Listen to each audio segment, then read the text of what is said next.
Okay. Magandang hapon po sa inyo lahat.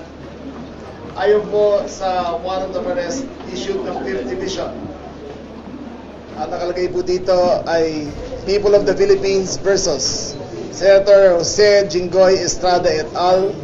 Accused by virtue of a warrant of arrest case number E-SB26-CRM-006 for plunder under RA 7080. The following are enjoined to arrest: Chief of Police, San Juan City, Provincial Director, Regional Director, NBI, the Director, NBI, NCRPO, and Chief PNP, and the CIDG.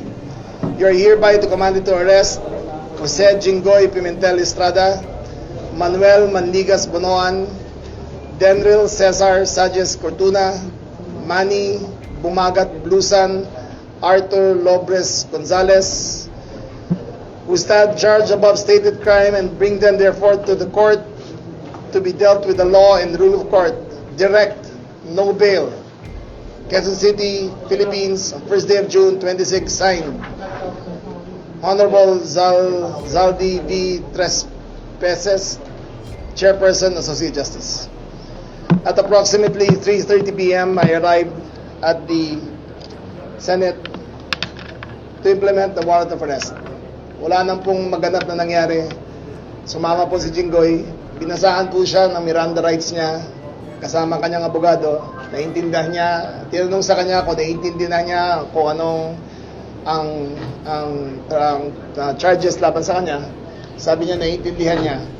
Papaya pa siyang sumama dito sa CIDG, pinrocessed and arrested. Currently, 4 of the 5 2 are already in the Sandigan Bayan, 2 are on their way to the Sandigan Bayan on the 5th Division. Secretary Bonoan is on his way to the hospital because his hypertension was listed at 192/100. He will be kept there for an indeterminate amount of time before he stabilizes, and when the doctor says that he is fit to stand trial, then he will be brought to the Sandigan Bayan. Meanwhile, full security po siya, hindi po siya makakalabas at restricted access papunta sa kanya. Senator Jinggoy cooperated fully together with the other accused. They were found to be in good health and are now on their way to face the courts. Questions? Sir, nakunan kayo ni Senate SP Alan Cayetano na parang medyo nagtatalo pa kayo. Was he requesting for you not to arrest him? No.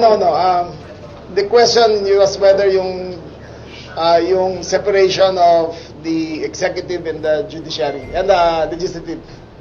Sabi niya, even at the time of Salonga, he protected Enrile. Ang sabi ko sa kanya, in a not very calm voice kasi umakit na, "Sir, I'm sorry, you lost that privilege when Bato escaped." Okay, next. So ano ibig sabihin? Wala So, na, yes. you honor yung ganong separation? We will inform them, we will give them the courtesy, but if there's an arrest to be made, we will make the arrest. So just for clarification, ang tamang term is you went there to arrest him, you served the warrant, so it means he was arrested, or did he surrender? We arrested him. I went there personally together with the CIDG. He was read his Miranda rights, and from there he was brought here to Krami to be processed. How about the 4 others? Did they personally surrender? Secretary Bonoan went here. The one from DPWH, I forgot his name. He was here, so voluntary surrendered. All 4? The 2 others voluntary surrendered to the Sandigan Bayan. Okay. Sir, natataas pa ba si Senator Jinggoy at Umalis na siya as of 5 minutes ago. Papunta na sila sa Sandigan. Ano specifically ang ginawa sa kanya sa booking procedure? Can you just walk There us is through? he started with the fingerprint, then he went through the mugshot, then he went through the medical clearance. Tinapos muna silang tatlo. Nung natapos yung tatlo, dinicide na si Secretary Bonoan was not fit to go to the Sandigan, kaya diniretso po na siya sa hospital. Senator Jinggoy Estrada requested prior to this for a knee replacement surgery. No, Ano pinag-usapan ninyo? it was a concern of his. Pero sabi ko sa kanya, wala akong kapangyarihan dyan. Ang Sandigan Bayan lang ang pwede magsabi kung pwede siya mag-opera o hindi. Sir, si Senate President, bakit sumama hanggang dito? I think to show solidarity with Jinggoy, he said that sasamahan kita pre, and that's his exact words, sasamahan kita. Wala naman siya other request, sir, maliban mo sa nakapag... Wala naman.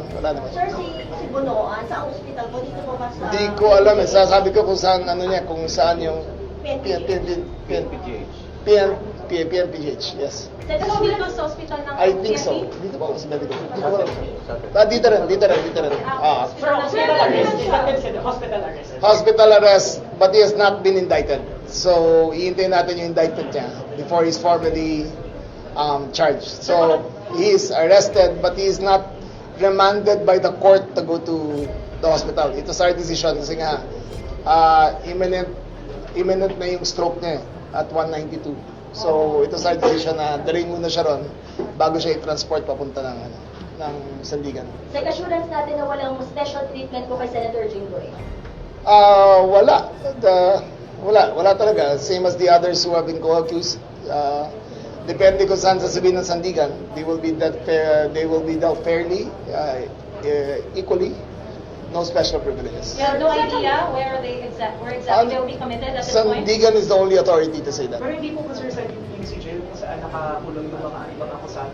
Again, Sandigan is the only authority na pwede magsabi kung saan. Sexy, Secretary Bagoan, hanggang kailan po maka-hospital arrest? Depende sa doktor niya yan, but there is a baseline for good health. Kasi nakalagay doon condition of reasonable health. So pag bumaba yung mag-stabilize ang blood pressure niya, dadali na siya, mag-return of warrant na kami sa 5th Sir, Division. explain lang po ba ito kasi kino-consider na arrest sa halip na surrender? Which is No, he is arrested but not yet indicted. Sir, but why it's not called surrender? Kasi yun yung narrative ng Jinggoy. Hindi, surrendered siya rito. Surrender siya Okay, dito. And he then- surrendered siya. He's already in the custody of the police, but he has not been formally charged in front of the judge. No, but you Sir, arrested him. Sir, was He it- surrendered again. Okay, he surrendered. He was read his rights. Okay, but he is not yet in the custody of the court. He's in the custody of the police. So kasi may process yan, di ba? So, haharap muna siya sa judge, sa Sandigan. Then they will say guilty or not guilty, and then after that the Yes, process. but the fact that you went there personally to serve the warrant Are we is serving the warrant of Are we arrest. talking about Jinggoy or? Yes, Jinggoy. I was talking about Secretary Punoan eh. Di ba? Jinggoy ang sinasabi niya. Okay, you didn't clarify. Before that, we were talking about Secretary Punoan. Okay. When you jumped, you didn't identify it was about I Jinggoy. said Jinggoy, sir. Oh, I'm sorry, I didn't hear. Okay, let's go back. Balik tayo. Yung narrative, syempre, ng Jinggoy ka. Balik tayo. Okay, we arrested him in the Senate. He was read his rights in the Senate. He acknowledged that having understood his rights, before he went to the rostrum, I warned him, sir, anything you say will be used against you. Sabi niya, yes, I understand. Sir, but just to follow up, bakit po siya hindi natin kino-consider yung narrative niya na surrender? Because di ba he held a Well, that's his, conference. makikita niyo naman sa video that he was read his rights in the Senate.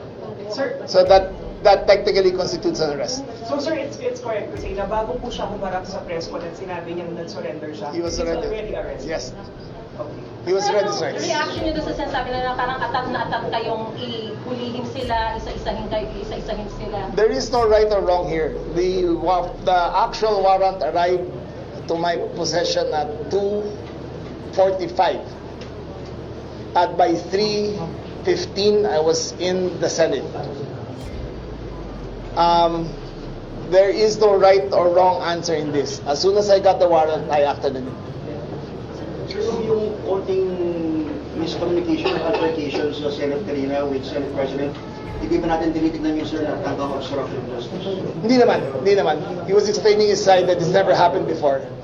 But my side was that nung nakawala si Bato, you lost that privilege already of having protected custody.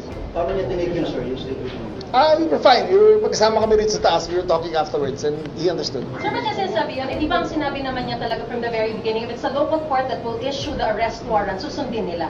Yes. Bakit may ganun? He was insisting that nobody could be arrested inside the Senate. He was requesting that he be brought out of the Senate first. But this is beyond 6 years that we're talking about. Exactly.